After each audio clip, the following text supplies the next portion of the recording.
Lately, I've been getting some pointed questions and comments on my channel, and I know others on YouTube have received the same type. Why are you retired? Shouldn't you be working? Or why are you single? Shouldn't you have a partner by now? And underneath those questions, there really is just one question. What's wrong with you? Let's talk about that.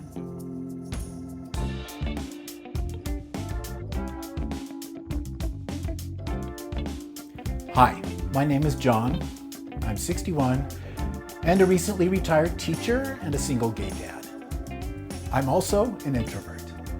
I process things internally, and I don't usually bring this stuff to the camera or even to friends and family. But I want to be honest with you today because I think a lot of you are carrying versions of these same questions about yourselves and your lives. I ask myself these questions all the time about my conduct, my skills, my talents and achievements, my emotional commitments. I don't think that's unhealthy. I think that's called being thoughtful. And here's where I've landed after a lot of internal wrestling. I'm human. I'm imperfect. And I'm doing my best. And I think we, all of us, myself included, need to give each other more grace to simply be human. On the subject of my early retirement, for many years, I loved being a teacher. I was good at it. I had the feedback from students and parents and administrators to prove it. But teaching changed. It became about uniformity, uniform instruction, uniform curriculum, uniform student population that never really existed, and not about the relationships and learning, but rather results, as if kids are factory products.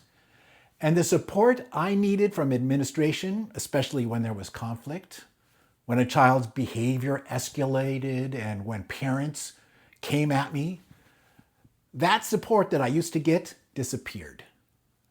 I got thrown under the bus instead. There was growing violence from students, more frequent threats from parents, indecision from people who were supposed to have my back. So finally, I turned in my notice and resigned after 22 years as a teacher. And from there, I moved into university administration.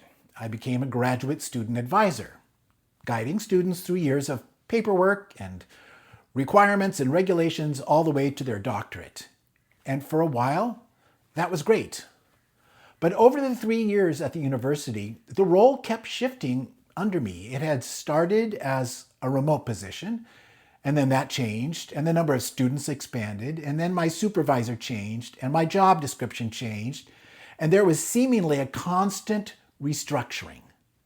And finally, they decided they wanted everyone back at the home campus, 350 miles away from my home. They asked, "Are you willing to move?" And I said, "No. My daughter's in high school. I don't want to uproot her." So they laid me off. And that was the moment I knew my career in education, as I had known it, was over. I wasn't going to be hired again, not at my age. But I also knew something else. I had built up enough in retirement savings that if I managed my savings intentionally, I could make it through the rest of my life. So I retired. Now on the dating side, my husband died in 2007 after 14 years together. He had a heart attack. He was quite possibly the kindest and most patient person I have ever known. And losing him, honestly, it broke something in me, and it took a long time to mend. About a year after he died, I decided to try dating again.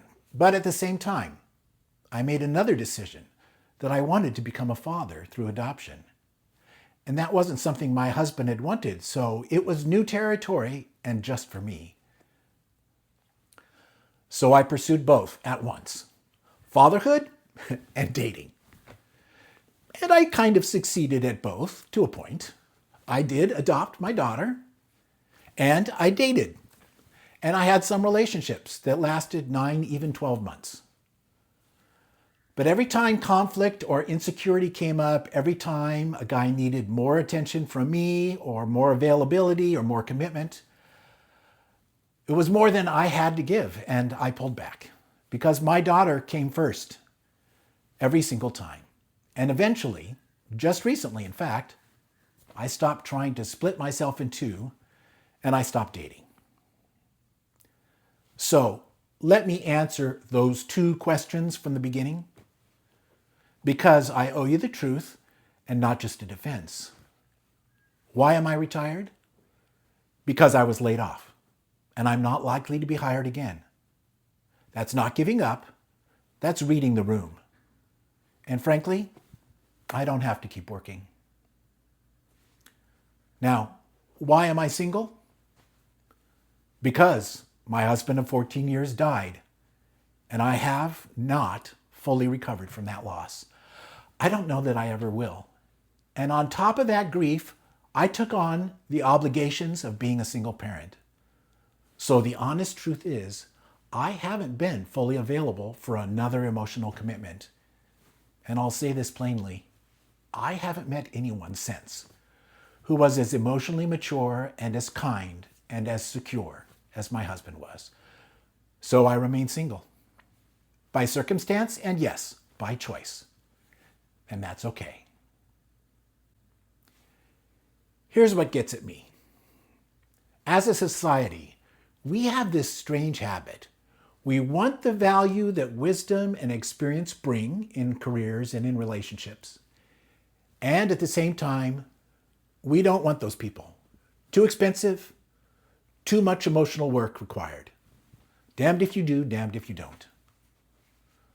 So, to the minority of you out there, and it is a minority, who are asking these questions about other people's choices, lives, losses, achievements, it needs to stop.